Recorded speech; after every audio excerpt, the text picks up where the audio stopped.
욥기 42장 12절로 17절 말씀 함께 봉독하겠습니다. 여호와께서 욥의 말년에 욥에게 처음보다 더 복을 주시니 그가 양 14,000과 낙타 6,000과 소 1,000겨리와 암나귀 1,000을 두었고 또 아들 7과 딸 3을 두었으며 그가 첫째 딸은 여미마라 이름하였고 둘째 딸은 그시아라 이름하였고 셋째 딸은 게렌합북이라 이름하였으니 모든 땅에서 욥의 딸들처럼 아리따운 여자가 없었더라. 그들의 아버지가 그들에게 그들의 오라비들처럼 기업을 주었더라. 그 후에 욥이 140년을 살며 아들과 손자 4대를 보았고 욥이 늙어 나이가 차서 죽었더라. 아멘. 지난주에 우리는 욥기의 일반적인 내용들을 살펴보았지요. 오늘은 좀 더 다른 하나님과 인격적인 관점에서 살펴보기를 원합니다. 욥이 종들과 재산과 자녀들을 다 잃고 자기의 몸에 피부병까지 얻은 그러한 상황 가운데에서 욥의 고통이 얼마나 힘들고 어려웠다라고 하는 것을 우리가 저번 주에 보았었죠.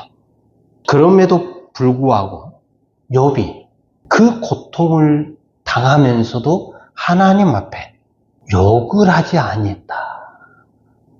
하나님 앞에 저주를 하지 아니했다라고 하는 그 사실이 현 시대를 살아가고 있는 우리들이 보기에는 도저히 이해할 수가 없는, 우리는 조금만 힘들고 어려움에 처한다라고 그렇게 생각이 들면은 우리의 입에서는 자연스럽게 원망과 불평이 터져 나오잖아요.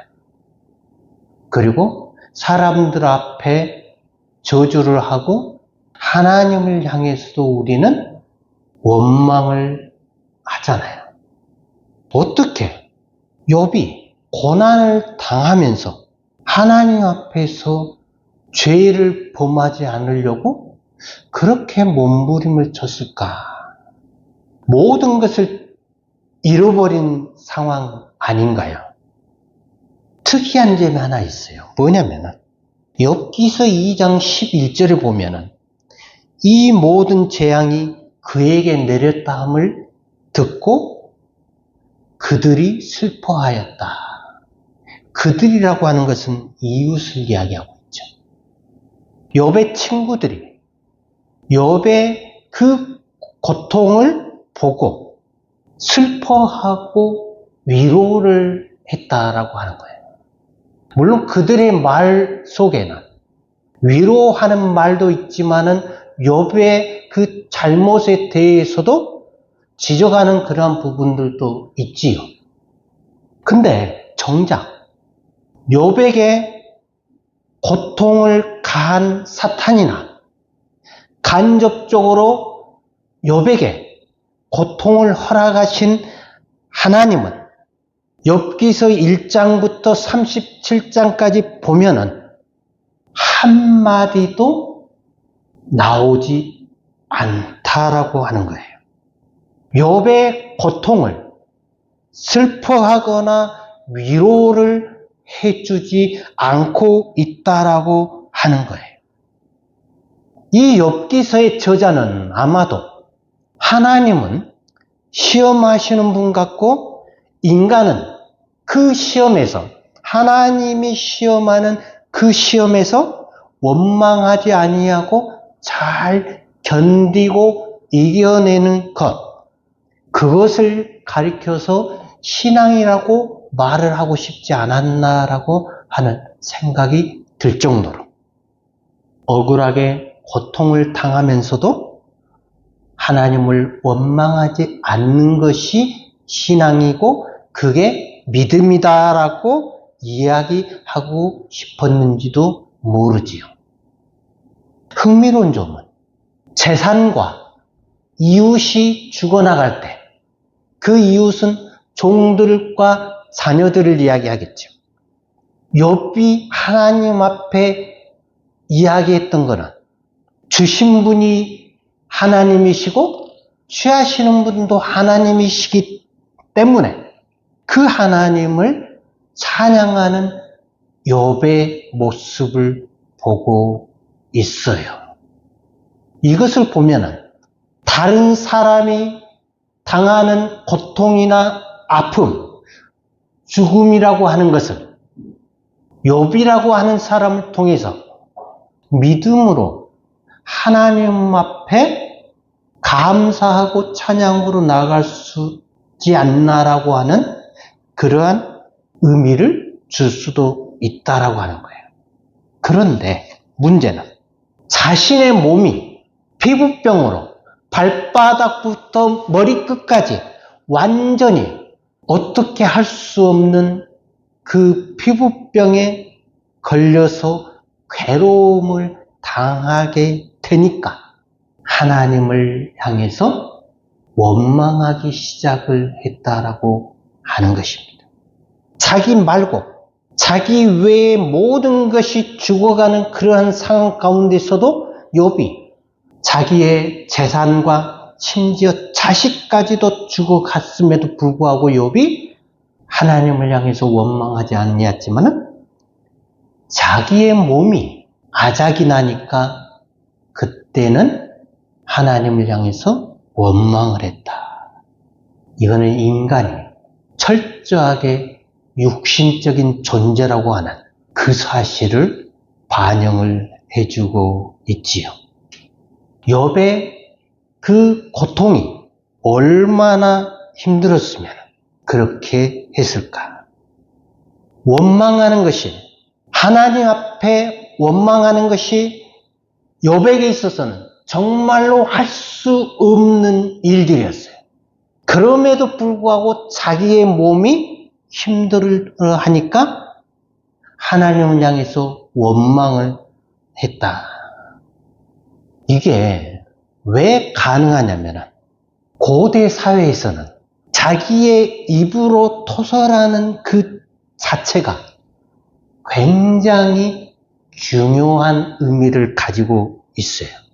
그게 뭐냐면은 자기 입으로 내뱉은 그 말이 자기 영혼의 표현이었다라고 그렇게 이들은 알고 있었던 겁니다. 우리 현대인들에게 있어서는 가식이 많고 거짓이 많고 위선도 많아서 말로는 그렇게 하지만 영혼으로는 전혀 다른 생각을 가지고 있다라고 하는 거예요. 그러나 고대 사회 수천 년 전에 그들에게 있어서는 심리학적으로 의식과 무의식이 그렇게 간격이 뚜렷하게 벌어지지 아니했기 때문에 지금 우리들처럼 완전히 구분이 되지 않았기 때문에 그들이 거짓말을 한다라고 하는 것은 그들의 영혼이 거짓말을 하는 거하고 똑같은 거예요. 그만큼 그들의 말 한마디 한마디가 진실했다라고 하는 이야기죠. 그래서 원망한다라고 하는 그 말은 자기의 영혼에서 지금 하나님을 향하여 완전히 원망하는 그게 그대로 드러나는 거예요. 고대 사회에서 말하는 것들 우리가 보지만은 아브라함이나 이삭이나 야곱이나 그 족장들 그들이 말하는 거 속이고 사람을 향해서 말하는 그러한 것들이 그냥 단순한 말이 아니고 그들의 영혼이 그렇게 말을 하고 있다라고 하는 것이에요. 그러니까 야곱이 자기 형을 속이고 아버지를 속이는 것이 그게 얼마나 그 영혼에서 속이는 것인지를 우리는 생각할 수가 있겠죠. 그만큼 아담의 불신과 아담의 반역과 거의 같다라고 하는 거예요. 그래서 욥은 하나님을 절대적으로 의존하는 역경 가운데서 고난 가운데서 원망하지 아니하고 견디는 삶을 욥은 살았다라고 하는 거예요. 하나님은 복을 주시는 분이시고 이런 복을 주시는 하나님을 기대하고 의존하는 것이 그때 당시에 이들에게 있어서는 당연한 신앙이었다. 이걸 현대적인 학문적으로 보면 기복주의적 신앙이다라고 할 수가 있는 것입니다. 그래서 우리가 기복주의라고 말을 들으면 아니 이것도 기복주의냐라고 그렇게 생각할 수가 있는데 고대인들에게 있어서 신앙이라고 하는 것은 신이 가지고 있는 그 능력을 기대하고 의존하는 것이었기 때문에 그렇습니다. 욥이 얼마나 아팠겠습니까? 기왓장으로 자기의 몸을 뜩뜩 긁으면서 차라리 피부를 뜯어버렸으면 하는 그러한 생각이 들지 않았겠냐고 하죠. 그렇게 힘들어하고 있는 욥에게 하나님이 나타나셔서 하시는 말씀이 욥을 위로해 주거나 욥이 힘들어하고 있는 그 부분에 대해서 일말의 동정심도 가지지 아니하고 천지창조의 비밀을 이야기를 하고 계세요. 욥은 피부병 때문에 정말 아파 죽겠는데 그 고통을 해결해 주셔야 되는 게 하나님이잖아요. 그럼에도 불구하고 하나님은 힘들어하고 있는 욥에게 찾아오셔서 욥의 그 고통하고는 전혀 상관이 없는 천지창조의 비밀을 이야기하고 있다. 힘들어하고 있는 우리들에게 때때로 하나님께서 우리의 형편과 처지를 아시고 우리를 위로해 주시면 좋은데 우리는 하나님의 위로를 받기를 원하고 하나님의 도움을 받기를 원하고 있는데 불구하고 하나님은 한마디 말도 없으시는 그러한 상황들을 우리가 자주 경험을 하잖아요. 왜 하나님은 욥이 뻔히 고통당하고 있는 그 상황을 아시면서도 그거하고는 전혀 상관없이 이야기를 하고 있느냐. 이 욥기서에서 이야기하고 있는 힘들어하고 고통당하고 있는 이 시대를 살아가고 있는 지금 우리들에게 도대체 하나님이 무슨 말씀을 하고 싶으시냐 하는 거예요. 욥의 저자는 인간이 하나님에게만 붙어 있으면 된다라고 하는 그런 이야기를 지금 하고 있는 거예요. 하나님에게 붙어 있는 것이 그것이 바로 신앙이고 하나님을 원망하지 아니하고 경외하는 것, 그럴 때 하나님으로부터 복을 받는다라고 이야기를 하고 있어요.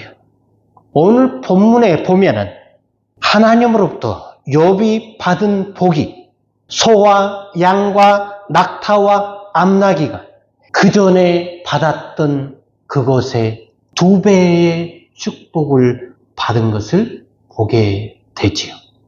그리고 10자녀를 또 받잖아요. 욥의 건강을 받잖아요.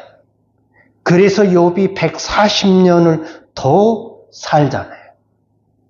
어떻게 보면은 이런 것들이 하나님을 기대하고 하나님을 의존하고 하나님을 원망하지 아니하는 하나님을 순종하는 그 삶이 욥기서가 이야기하고자 하는 이런 것들일까? 오늘 우리는 욥기의 저자가 정말로 이야기하고 싶은 것이 뭘까? 오히려 글로는 이렇게 묘사했지만 욥기서가 욥의 이러한 인간성을 묘사하기 위함이라고 한다고 하면 이 욥기서를 굳이 하나님의 말씀이라고 이야기할 수가 있느냐 하는 거지. 그런데 우리는 이러한 욥을 믿어주시는 하나님의 신앙을 묘사하고 있다라고 하는 것을 우리는 다른 관점에서 볼 필요가 있습니다. 욥기에 나오는 욥의 고난을 정리해 보면은 이런 것입니다.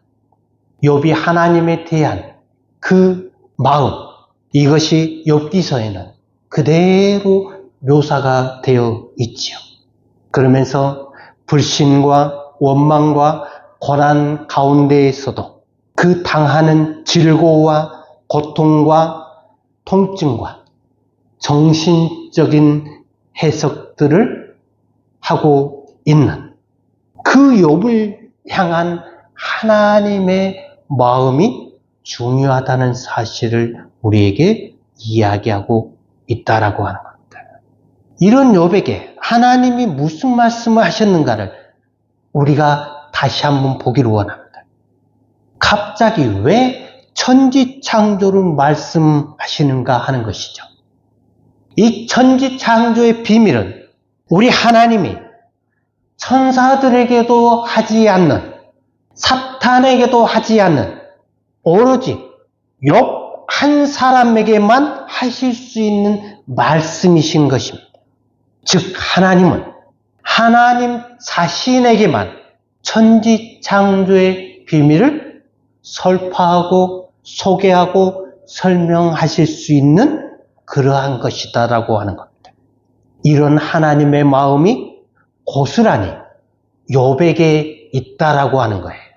바로 욥에게 하나님 자신에게만 할 수 있는 천지창조의 비밀을 고스란히 이야기하고 있다. 무슨 말씀을 드리고 싶으냐면은 적어도 하나님의 시각에는 욥이 인간 욥이 아니라 또 다른 신, 또 다른 하나님으로 그렇게 하나님께는 비춰졌다라고 하는 겁니다. 그래서 하나님이 자신과 마주하고 있는 또 다른 하나님인 욥을 하나님이 그렇게 보신 것 같다라고 하는 거예요. 그러니까 하나님이 욥에게 천지창조의 비밀을 이야기하고 계시는 거죠. 하나님의 눈엔 욥이 어떤 존재로 보였느냐? 놀랍게도 하나님에게는 욥이 또 다른 신으로 보였다라고 하는 것입니다. 지금 고난당하고 있는 욥에게 천지창조의 비밀을 이야기한다고 해서 욥의 귀에 이 말이 들렸겠느냐 하는 거예요. 성경을 한번 보시기 바랍니다. 37장 이후로 38장부터 보시면은 실제적으로 하나님이 천지창조를 말씀하고 있을 때 욥이 감동을 받았다거나 흥분했다라고 하는 그러한 반응 자체가 없습니다. 욥은 그냥 아무것도 모릅니다. 어떻게 욥이 알겠냐? 인간 욥에게, 고통당하고 있는 욥에게 뭐가 그리 중요하겠냐? 천지창조가 뭐가 중요하겠어요? 욥은 천지창조에 대해서 전혀 관심이 없습니다. 내 몸이 지금 이 고통을 당하는 것이 너무나 힘든데 천지창조가 무슨 나에게 들렸겠냐는 거예요. 우리가 힘들어하고 어려움 가운데 처해 있을 때, 고난 가운데 있을 때 하나님의 말씀이 우리에게 들렸을 때에도 우리는 그 하나님의 말씀을 듣느냐는 거예요. 절대로 우리는 하나님의 말씀을 듣지를 못하지. 욥이 지금 그러한 상태입니다. 자기가 힘들고 있기 때문에 하나님이 천지 창조에 대해서 아무리 이야기를 해도 저나 여러분들처럼 하나님이 이야기하는 음성을 절대로 들을 수 없다라고 하는 겁니다. 우리가 하나님 앞에 아무리 기도를 해도 하나님이 지금 우리에게 이야기하고 있음에도 불구하고 우리는 듣지를 못한다라고 하는 겁니다. 그런데 중요한 것은 욥은 하나님을 그냥 하나님으로 보고 있지만 하나님에게 욥은 또 다른 자신, 하나님으로 대하고 있다라고 하는 사실. 그러니까 욥이 겪은 고통에 대해서 하나님이 일말의 동정심도 없으시잖아요. 욥이 당하고 있는 그 아픔에 대해서 한마디도 하나님은 위로하지를 않으신다라고 하는 거예요. 네가 얼마나 힘들었느냐, 네가 얼마나 아팠냐, 내가 네 고통을 너무나 잘 안다. 그런 이야기가 하나도 없다라고 하는 거예요. 어떻게 보면은 십자가상에서 살이 찢기고 고난을 당하고 있는 예수를 보면서도 하나님은 얼굴을 돌리셔버리잖아요. 외면해버리시잖아요. 욥이 기왓장으로 자기의 몸을 뜩뜩 긁고 있는 그 모습을 보면서, 고통을 당하고 있는 그 모습을 보면서도 일말의 위로의 말이 없으시잖아요. 그냥 천지창조의 비밀을 소개하는 그 모습을 보면 욥이 신이 아니면 도무지 하나님이 하실 수 없는 말을 하고 계시는 것 같다라고 하는 거예요. 너는 신이니까 넉넉하게 이 모든 시험들을 통과할 것이다. 마치 하나님이 아들 예수에게 하셨던 것과 똑같이 모든 시험을 넉넉하게 통과할 것이고 넉넉하게 이겨낼 것이라고 하나님은 그렇게 믿고 계셨기 때문에 이 욥을 처음부터 사탄이 와서 욥에 대해서 이야기를 할 때 하나님은 아예 처음부터 내가 아는 욥은 그렇지 않을 것이다 라고 사탄에게 장담을 하셨잖아요. 이 욥을 믿어주시는 하나님의 신앙이 경이롭다라고 하는 겁니다. 하나님은 자신의 너를 찾으시는, 하나님의 유일한 너를 찾으시는 나라고 하는 사실입니다. 그래서 하나님은 단 한순간도 욥을 불신하지 않았다라고 하는 것입니다. 한 번도 욥을 버리지 않았다라고 하는 것입니다. 욥이 하나님을 향해서 원망하고 불평하고 등을 돌렸다 할지라도 그런 행위마저도 신적인 행위로 하나님이 보신 것 같다라고 하는 것입니다. 우리가 이 땅을 살아가면서 우리가 하나님을 믿는다라고 하면서 우리는 때때로 우리의 마음대로, 우리의 생각대로, 우리가 하고 싶은 대로, 우리가 상대를 향해서 말하고 싶은 대로 우리는 아무 말이나 내뱉을 때에도 하나님은 여전히 우리를 향해서 저주하지 아니하시고 우리를 버리지 아니하시고 우리를 떠나지 아니하셨다라고 하는 것을 욥의 이 사건을 통해서 우리에게 이야기하고 계시다라고 하는 것입니다. 그때나 지금이나 변함없이 살아 계신 하나님이시기 때문에 우리가 때때로 죄악 가운데 빠져 있을지라도 그러한 우리를 믿어주시는 하나님의 신앙이 영원하시고 이런 변화무쌍한 나를 믿어주시는 하나님이 전능하시다라고 하는 사실입니다. 우리 인간보다 능력을 가지고 있기 때문에 전지전능하시다라고 해야 하는 것이 아니라 그만큼 인간인 나를 향하시는 하나님, 나를 믿어주시는 그 하나님의 신앙이, 그 하나님의 믿음이 전지전능하시고 영원하시다라고 해야 하는 것입니다.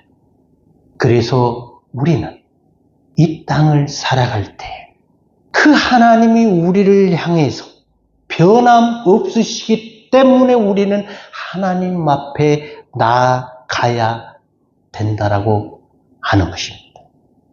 이 욥기서를 다시 한번 처음부터 한번 읽어보시기 바랍니다.